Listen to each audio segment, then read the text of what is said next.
Antur siya prang ngamla Blay babham blay bashisha Ha udon kabor pela Uwan nong bersya perthei Ha uki syam kajing yit blay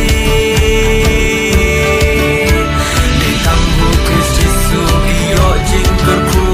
Jing like lui iyo tăng ha u Kita pang dolut Bat kita dot mesim Jing krien ha u Christ Jesus Jing kermen trong ka jing im Tăng ha mình a sha nhạc kem Sha mi kia ma re lut Ban yo jing im bom ju good Jing kermen trong ka jing im Tăng ha mình a sha nhạc kem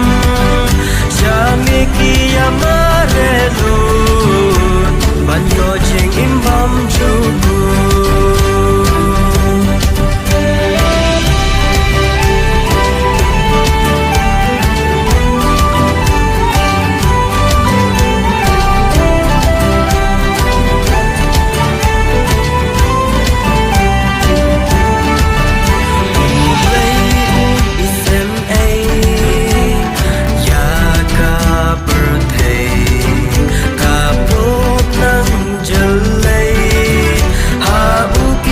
Jing map ay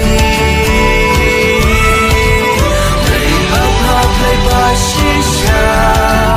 Ha udon kapor pela